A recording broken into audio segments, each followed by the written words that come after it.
हे traders, इस video को मैंने बनाया है बिगिनर्स को ध्यान में रखकर, ताकि ऑर्डर ब्लॉक्स को समझना सबके लिए आसान हो सके। हम बेसिक्स से लेकर एडवांस टेक्निक्स तक सब कुछ कवर करेंगे। चाहे आप बिगिनर हो या एडवांस ट्रेडर, पूरी वीडियो ध्यान से देखना ताकि आप हर कॉन्सेप्ट को डिटेल में समझ सको। मैं आपको 3 हाई प्रोबेबिलिटी ट्रेडिंग स्ट्रैटेजीज भी दिखाऊंगा जो ऑर्डर ब्लॉक्स पर बेस्ड हैं। अगर आप इस वीडियो को पूरा देख लोगे तो आपके पास ऑर्डर ब्लॉक्स को यूज करके कंसिस्टेंट प्रॉफिट्स करने की एक सॉलिड अंडरस्टैंडिंग होगी। कुल मिलाकर ये वीडियो ऑर्डर ब्लॉक्स ट्रेडिंग पर एक कंप्लीट मास्टर क्लास की तरह काम करने वाली है। तो चलो शुरू करते हैं।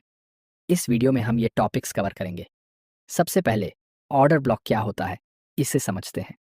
ऑर्डर ब्लॉक एक की एरिया होता है चार्ट पर, जहां सिग्निफिकेंट कैपिटल मार्केट में एंटर हुआ होता है, आमतौर पर बड़े बैंक या बड़े संस्थान द्वारा, जिन्हें स्मार्ट मनी भी कहा जाता है, क्योंकि ये सब्सटैंशियल कैपिटल के साथ ट्रेड करते हैं।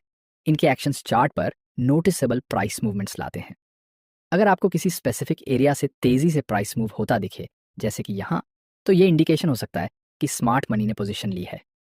प्राइस को इतनी तेजी से ऊपर ले जाने के लिए लार्ज बाय ऑर्डर्स की जरूरत होती है। जिस इनिशियल एरिया से ये ट्रेड्स एग्जीक्यूट होते हैं उसे ऑर्डर ब्लॉक कहा जाता है। ऑर्डर ब्लॉक्स 2 तरह के होते हैं, बुलिश ऑर्डर ब्लॉक्स जो लार्ज बाय ऑर्डर्स के कारण बनते हैं, और बेरिश ऑर्डर ब्लॉक्स जो लार्ज सेल ऑर्डर्स के कारण बनते हैं। इस वीडियो में मैं बुलिश ऑर्डर ब्लॉक्स को इस कलर में और बेरिश ऑर्डर ब्लॉक्स को इस कलर में दिखाऊंगा, लेकिन आप कोई भी कलर यूज कर सकते हो। एक बार जब ऑर्डर ब्लॉक आइडेंटिफाई हो जाता है तो ये पोटेंशियल ट्रेड अपॉर्चुनिटीज दे सकता है, क्योंकि प्राइस आमतौर पर रिटेस्ट करके उस एरिया से बाउंस करता है। उदाहरण के लिए, अगर आपने ऑर्डर ब्लॉक पर यहाँ बाय किया होता तो आपको अच्छा खासा प्रॉफिट मिल सकता था। अब आप सोच रहे होंगे कि क्या यह सपोर्ट और रेजिस्टेंस के जैसा है। हालांकि ऑर्डर ब्लॉक्स और सपोर्ट और रेजिस्टेंस दोनों की लेवल्स माने जाते हैं, लेकिन ये एक जैसे नहीं होते, क्योंकि इनमें मेजर डिफरेंसेस होते हैं। सबसे पहला अंतर, order blocks significant price movement पर बेस्ड होते हैं। उदाहरण के लिए, अगर प्राइस किसी एरिया से तेजी से मूव करता है तो वहां ऑर्डर ब्लॉक बनाया जा सकता है। इसके अपोजिट, सपोर्ट और रेजिस्टेंस लेवल्स बनाने के लिए पहले मल्टीपल रिजेक्शंस होने चाहिए। जैसे कि अगर प्राइस ने पहले यहाँ रिजेक्शन दिखाया और फिर दूसरा रिजेक्शन यहाँ हुआ, तो हम इसे सपोर्ट लेवल मान सकते हैं।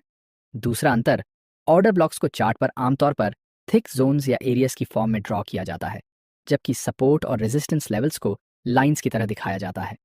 अगर उन्हें जोन्स के रूप में भी दिखाया जाए तो वे थिन जोन्स होते हैं, ऑर्डर ब्लॉक्स जितने थिक नहीं होते। तीसरा अंतर, ऑर्डर ब्लॉक्स आमतौर पर वन टाइम यूज होते हैं, यानी अगर वो एक बार रिट्रेस हो जाएं तो उनका इफेक्ट खत्म हो जाता है। इसके ऑपोजिट, सपोर्ट और रेजिस्टेंस लेवल्स को मल्टीपल टाइम्स रिटेस्ट किया जा सकता है। हालांकि ऑर्डर ब्लॉक्स और सपोर्ट एंड रेजिस्टेंस अलग अलग होते हैं, लेकिन इन्हें एक साथ भी यूज किया जा सकता है। उदाहरण के लिए, अगर कोई ऑर्डर ब्लॉक बनता है और प्राइस उसी समय रेजिस्टेंस लेवल पर भी होता है तो इसे कॉन्फ्लुएंस कहा जाता है। इस तरह का सेटअप मिलना आइडियल होता है, क्योंकि प्राइस के पास कॉन्फ्लुएंस एरिया पर रिएक्ट करने के हायर चांस होते हैं। अब ऑर्डर ब्लॉक्स का यूज करके ट्रेड करने से पहले हमें यह जानना जरूरी है कि उन्हें सही तरीके से आइडेंटिफाई कैसे करें। याद है, हमारे पहले एग्जाम्पल में मैंने बताया था कि अगर प्राइस किसी पॉइंट से सिग्निफिकेंटली मूव करता है तो हम वहां ऑर्डर ब्लॉक ड्रॉ कर सकते हैं। लेकिन ये इतना भी सिंपल नहीं है। सिग्निफिकेंट प्राइस मूव होने का मतलब ये नहीं है कि वहां ऑर्डर ब्लॉक मौजूद है।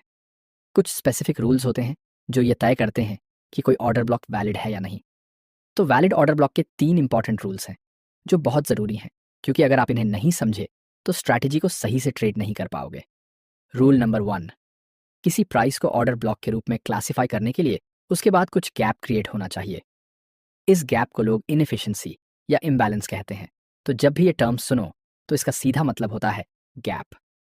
चलिए एक एग्जाम्पल देखते हैं ताकि आपको यह बेहतर समझ आए। यहाँ हमारे पास 2 सिमिलर प्राइस मूवमेंट्स हैं। दोनों ही सिग्निफिकेंटली ऊपर गए हैं, लेकिन एक की डिफरेंस को नोटिस करो। लेफ्ट साइड वाले मूवमेंट में पहली कैंडल की अपर विक और तीसरी कैंडल की लोअर विक के बीच एक गैप है, जबकि राइट साइड वाले में ऐसा नहीं है, क्योंकि वहां विक्स पूरी बॉडी से इंटरसेक्ट हो रही हैं। यही गैप इनएफिशिएंसी या इम्बैलेंस कहलाता है। इसीलिए भले ही दोनों सेटअप्स में अपवर्ड मूवमेंट है, लेकिन सिर्फ लेफ्ट वाला ही एक वैलिड ऑर्डर ब्लॉक माना जाएगा, क्योंकि वहां इनएफिशिएंसी मौजूद है। ऑर्डर ब्लॉक ड्रॉ करने के लिए इनएफिशिएंसी से ठीक पहले वाली फर्स्ट कैंडल लो और उसके फुल बॉडी को कवर करते हुए एक रेक्टेंगल ड्रॉ करो, टॉप विक से बॉटम विक तक। Rule number 2, order block unmitigated होना चाहिए। ऑर्डर ब्लॉक्स आमतौर पर वन टाइम यूज होते हैं। अगर प्राइस किसी ऑर्डर ब्लॉक को टच कर लेता है तो वह वैलिड नहीं रहता।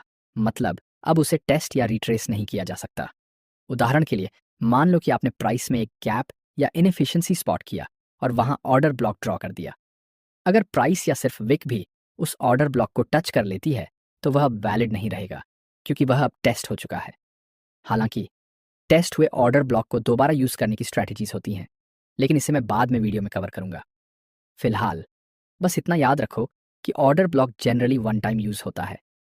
रूल नंबर 3, सबसे इंपॉर्टेंट रूल ये है कि एक ऑर्डर ब्लॉक के बाद ब्रेक ऑफ स्ट्रक्चर या चेंज ऑफ कैरेक्टर होना चाहिए। अगर आपको ये टर्म्स पहले से पता हैं तो आप वीडियो को थोड़ा आगे तक स्किप कर सकते हो, लेकिन अगर आप नए हो तो इसका जल्दी से एक क्विक रिकैप देख लेते हैं। हम जानते हैं कि मार्केट में ट्रेंड्स होते हैं, अप ट्रेंड्स और डाउन ट्रेंड्स। चलो अप ट्रेंड को एग्जाम्पल के तौर पर लेते हैं। अप ट्रेंड में मार्केट सीधा ऊपर नहीं जाता, बल्कि एक स्ट्रक्चर्ड तरीके से मूव करता है, जहां हायर हाइज और हायर लोज बनते हैं।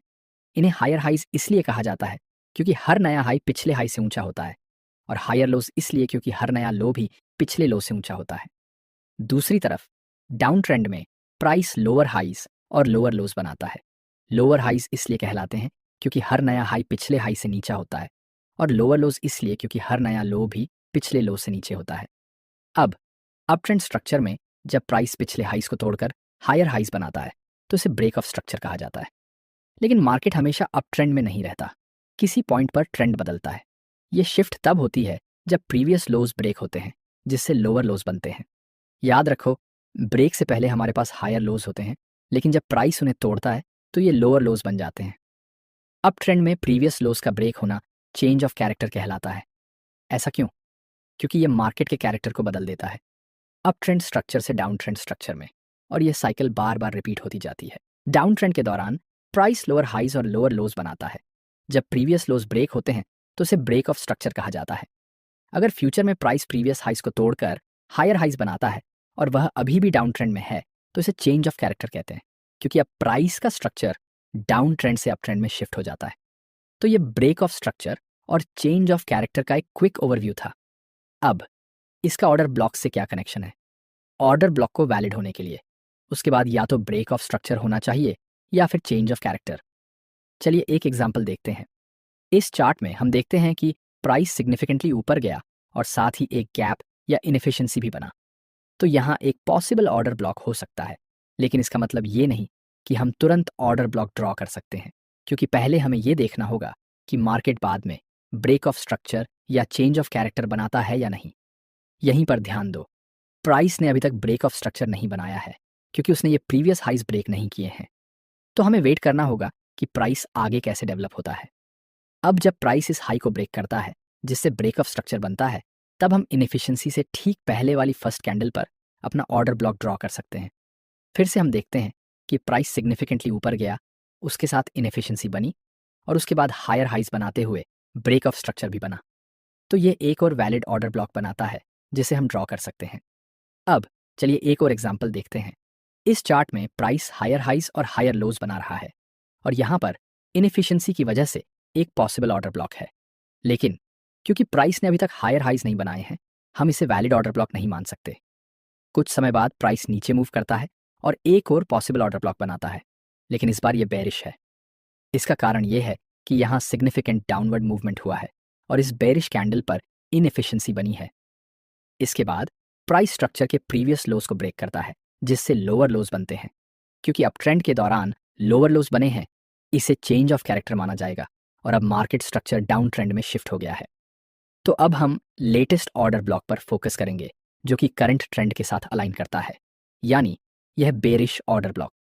पहले वाला बुलिश ऑर्डर ब्लॉक वैलिड नहीं है क्योंकि प्राइस ने वहां हायर हाइज नहीं बनाए, लेकिन यह बेरिश ऑर्डर ब्लॉक वैलिड है क्योंकि इसने चेंज ऑफ कैरेक्टर बनाया है। अब यहाँ एक और सिग्निफिकेंट अपवर्ड मूवमेंट हुआ है और साथ ही इनएफिशिएंसी बनी है, जिससे एक पॉसिबल ऑर्डर ब्लॉक नजर आ रहा है। लेकिन क्योंकि प्राइस ने अभी तक ब्रेक ऑफ स्ट्रक्चर नहीं बनाया, ये ऑर्डर ब्लॉक अभी वैलिड नहीं है। कुछ समय बाद हम देखते हैं कि प्राइस पहले नीचे जाता है और फिर वापस ऊपर आता है, जिससे एक और इनएफिशिएंसी बनती है और एक और पॉसिबल ऑर्डर ब्लॉक इंडिकेट होता है। इस बार प्राइस हायर हाइज बनाता है, लेकिन ये एक छोटे स्ट्रक्चर के अंदर हो रहा है, इसलिए ये छोटे स्ट्रक्चर के अंदर एक वैलिड ऑर्डर ब्लॉक बन जाता है। लेकिन अगर हम ध्यान से देखें तो हम यह भी देख सकते हैं कि प्राइस ने पहले के बड़े स्ट्रक्चर के अंदर भी हायर हाइज बनाए हैं। इसका मतलब ये है कि जो पहले पॉसिबल ऑर्डर ब्लॉक था अब वह वैलिड ऑर्डर ब्लॉक बन गया है क्योंकि प्राइस ने बड़े स्ट्रक्चर के अंदर हायर हाइज बनाए हैं। तो जब ऑर्डर ब्लॉक्स ड्रॉ करते हैं तो ये इस पर डिपेंड करता है कि ऑर्डर ब्लॉक किस स्ट्रक्चर के अंदर बना है। रिकैप करें तो वैलिड ऑर्डर ब्लॉक की 3 ज़रूरी कंडीशंस होती हैं। पहली, उसमें गैप, इनएफिशिएंसी या इम्बैलेंस बनना चाहिए। दूसरी, वह अनटेस्टेड या अनमिटिगेटेड रहना चाहिए। तीसरी, उसके बाद ब्रेक ऑफ स्ट्रक्चर या चेंज ऑफ कैरेक्टर होना चाहिए। ऑर्डर ब्लॉक्स को पहचानना एक बेहतरीन स्किल है, लेकिन असली मज़ा तब आता है जब इन्हें ट्रेडिंग स्ट्रैटेजी में यूज़ करते हैं। अब मैं 3 powerful order block strategies reveal करने वाला हूं जो आपकी ट्रेडिंग को नेक्स्ट लेवल तक ले जा सकती है। Strategy number 1, multi time frame conformation. इस स्ट्रैटेजी में सबसे पहले हायर टाइम फ्रेम पर एक ऑर्डर ब्लॉक ढूंढना होता है। इस एग्जाम्पल में हम बिटकॉइन यूएसडी 4 घंटे के चार्ट का इस्तेमाल कर रहे हैं। अगर एक नज़र डालें तो हमें 2 सिग्निफिकेंट प्राइस मूवमेंट्स दिखती हैं। पहली यहाँ अपवर्ड मूवमेंट और दूसरी यहाँ डाउनवर्ड मूवमेंट। दोनों ही मूवमेंट्स में इनएफिशिएंसीज हैं, जिससे हमें 2 पॉसिबल ऑर्डर ब्लॉक्स दिखते हैं, एक बुलिश और एक बेरिश। लेकिन हमें यह चेक करना होगा कि ये दोनों ऑर्डर ब्लॉक्स वैलिड हैं या नहीं। इस बुलिश ऑर्डर ब्लॉक में प्राइस इनएफिशिएंसी के साथ ऊपर गया, लेकिन कोई क्लियर ब्रेक ऑफ स्ट्रक्चर नहीं हुआ। साथ ही प्राइस ने इसे रिटेस्ट भी कर लिया, जिससे यह अनमिटिगेटेड नहीं रहा। अब बेरिश ऑर्डर ब्लॉक को देखें तो प्राइस ने लोअर लोज बनाए, जिससे ब्रेक ऑफ स्ट्रक्चर बना और यह अभी भी अनमिटिगेटेड है। तो एनालिसिस के आधार पर सिर्फ ये बेरिश ऑर्डर ब्लॉक वैलिड है। अब सही ऑर्डर ब्लॉक पहचान लेने के बाद अगला स्टेप है वेट करना कि प्राइस उस ऑर्डर ब्लॉक तक वापस रिट्रेस करे। जैसे ही प्राइस ऑर्डर ब्लॉक को टच करता है, हम स्ट्रैटेजी के अगले स्टेप पर बढ़ते हैं, जो है कंफर्मेशन। हमें कंफर्म करना होगा कि प्राइस वाकई में ऑर्डर ब्लॉक से रिवर्स होगा या नहीं। इसके लिए हम लोअर टाइम फ्रेम जैसे 15 मिनट चार्ट पर स्विच करेंगे। 15 मिनट के चार्ट में हम बेरिश मोमेंटम के किसी भी इंडिकेशन को ढूंढेंगे जिससे कंफर्म हो सके कि प्राइस इस ऑर्डर ब्लॉक से रिवर्स हो सकता है। आप किसी भी कॉन्फर्मेशन टूल का इस्तेमाल कर सकते हैं, चाहे MACD indicator, bearish candlestick pattern या मार्केट स्ट्रक्चर में चेंज।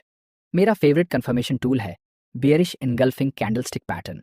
ये सिंपल और इफेक्टिव है और अर्ली सिग्नल्स देता है।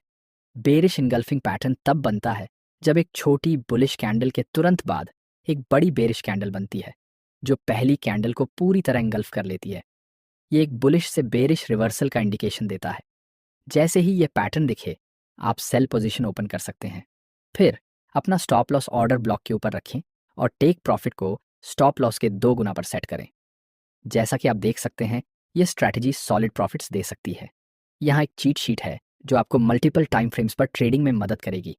अगर आपका हाई टाइम फ्रेम वीकली है तो low time frame 4 our use करें। अगर आपका हाई टाइम फ्रेम डेली है तो low time frame 1 our use करें। अगर आपका हाई टाइम फ्रेम 4 आवर है तो low time frame 15 minute use करें। अगर आपका हाई टाइम फ्रेम 1 आवर है तो low time frame 5 minute use करें। बस स्ट्रैटेजी नंबर 1 के लिए इतना ही। Strategy number 2, inducement traps. Inducement trap एक ऐसा सेटअप है जिसमें एक माइनर की लेवल मेजर ऑर्डर ब्लॉक के पास फॉर्म होता है। मान लो कि नीचे एक मेजर ऑर्डर ब्लॉक बन रहा है और उसके ऊपर मल्टीपल रिजेक्शंस के कारण एक माइनर की लेवल फॉर्म हो रहा है। इस माइनर की लेवल को इंड्यूसमेंट कहा जाता है। इस स्ट्रैटेजी को इंड्यूसमेंट ट्रैप इसलिए कहा जाता है क्योंकि ज़्यादातर केसेस में प्राइस पहले इस माइनर की लेवल को ब्रेक करता है और फिर मेजर ऑर्डर ब्लॉक तक रिट्रेस करता है, उसके बाद वापस रिवर्स होता है। जो ट्रेडर्स इस की लेवल पर बाय करते हैं, ये सोचकर कि प्राइस यहाँ से बाउंस करेगा, वे अक्सर स्टॉप आउट हो जाते हैं। अगर तुम्हें ऐसा सेटअप दिखे जहां माइनर की लेवल मेजर ऑर्डर ब्लॉक के ऊपर बना हो, तो तुम मेजर ऑर्डर ब्लॉक के बीच में एक बाय ऑर्डर स्केड्यूल कर सकते हो। इस तरह तुम्हारा बाय ऑर्डर तभी ट्रिगर होगा जब प्राइस ऑर्डर ब्लॉक को टच करेगा, जिससे हाई रिवॉर्ड ट्रेड मिल सकता है। लेकिन अगर प्राइस ऑर्डर ब्लॉक तक नहीं पहुंचता तो कोई पोजीशन ओपन नहीं होगी, जिससे कोई रिस्क नहीं रहेगा। ये पैटर्न जितना रैंडम लगता है उतना है नहीं, बल्कि यह मार्केट में काफ़ी कॉमन है और इसके पीछे एक स्ट्रॉन्ग लॉजिक है। पहले ये समझते हैं कि बड़े इंस्टीट्यूशंस मार्केट में एक आइडियल प्राइस पर एंटर करना चाहते हैं, लेकिन उनकी कैपिटल बहुत बड़ी होती है, जिससे प्राइस अचानक बड़ा मूव मिल सकता है। रिटेल ट्रेडर्स की तरह वे आसानी से पोजीशंस नहीं ले सकते, क्योंकि उनके बड़े ऑर्डर्स प्राइस को ऊपर पुश कर सकते हैं, जिससे उनका एवरेज एंट्री प्राइस ज़्यादा हो जाएगा। इसलिए लोअर प्राइस पर एंटर करने के लिए वे इंड्यूसमेंट लेवल्स का इस्तेमाल करते हैं। मार्केट में एंटर करने और ऑर्डर ब्लॉक बनाने के बाद वे प्राइस को दोबारा ऑर्डर ब्लॉक की तरफ पुश करते हैं, ताकि उन ट्रेडर्स को ट्रैप किया जा सके जो इंड्यूसमेंट लेवल पर बाय कर रहे थे, यह सोचकर कि प्राइस वहीं से बाउंस करेगा। ये इसलिए इफेक्टिव है क्योंकि ट्रेडर्स आमतौर पर की लेवल्स के नीचे स्टॉप लॉसेस लगाते हैं, और जब प्राइस थोड़ा नीचे आता है तो ये स्टॉप लॉसेस ट्रिगर हो जाते हैं, जिससे और ज़्यादा सेलिंग प्रेशर बनता है। इससे स्मार्ट मनी जो पहले ऑर्डर ब्लॉक में एंटर कर चुका था दोबारा उसी प्राइस पर एंटर कर सकता है, जिससे प्राइस फिर से ऊपर चला जाता है। यही इस पैटर्न के काम करने का बेसिक लॉजिक है। अब एक रियल एग्जाम्पल देखते हैं। इस चार्ट में प्राइस एक सिग्निफिकेंट अपवर्ड मूव करता है, जिसमें इनएफिशिएंसी होती है, और फिर एक ब्रेक ऑफ स्ट्रक्चर होता है, जिससे यह ऑर्डर ब्लॉक वैलिड हो जाता है। इस अपवर्ड मूव के बाद हमने एक इंड्यूसमेंट जोन आइडेंटिफाई किया, क्योंकि प्राइस ने सपोर्ट लेवल पर मल्टीपल बार रिजेक्शन दिखाया। अब क्योंकि यहाँ एक मेजर ऑर्डर ब्लॉक नीचे है और एक माइनर सपोर्ट लेवल इसके पास बना हुआ है, तो यह एक पोटेंशियल इंड्यूसमेंट ट्रैप हो सकता है। इसका मतलब प्राइस पहले माइनर सपोर्ट लेवल को तोड़ सकता है और फिर ऑर्डर ब्लॉक को रिटेस्ट कर सकता है। इसलिए हम ऑर्डर ब्लॉक के बीच में एक लिमिट बाय ऑर्डर प्लेस करते हैं और वेट करते हैं। जैसा कि देखा जा सकता है, प्राइस नीचे गया, इंड्यूसमेंट लेवल को तोड़ा और हमारे बाय ऑर्डर को ऑर्डर ब्लॉक पर ट्रिगर कर दिया।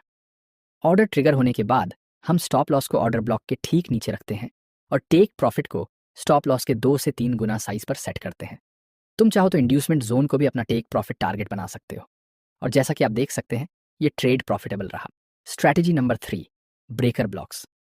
वीडियो के बिल्कुल फर्स्ट पार्ट में मैंने बताया था कि ऑर्डर ब्लॉक्स आमतौर पर सिर्फ एक बार यूज किए जाते हैं, लेकिन एक तरीका ऐसा भी है जिससे उन ऑर्डर ब्लॉक्स का फायदा उठाया जा सकता है जो ब्रेक हो चुके हैं। इसी स्ट्रैटेजी को ब्रेकर ब्लॉक्स कहा जाता है। ब्रेकर ब्लॉक असल में एक पहले वैलिड ऑर्डर ब्लॉक होता है जो ब्रेक हो चुका होता है। जब एक ऑर्डर ब्लॉक टूट जाता है तो प्राइस दोबारा उस लेवल तक रिट्रेस कर सकता है, और ये एक पोटेंशियल रेजिस्टेंस लेवल की तरह एक्ट कर सकता है जहां प्राइस रिजेक्ट हो सकता है। ये हमें ब्रेकर ब्लॉक पर शॉर्ट करने का मौका देता है। ध्यान रखना कि ब्रेकर ब्लॉक्स आमतौर पर एक बार ही काम करते हैं। एक बार जब प्राइस इस लेवल को ब्रेक और रिटेस्ट कर लेता है तो इसकी इफेक्टिवनेस खत्म हो जाती है। अब इस चार्ट को ब्रेक डाउन करते हैं। इसमें दिख रहा है कि प्राइस ने एक सिग्निफिकेंट अपवर्ड मूव किया जिसमें इनएफिशिएंसी भी थी।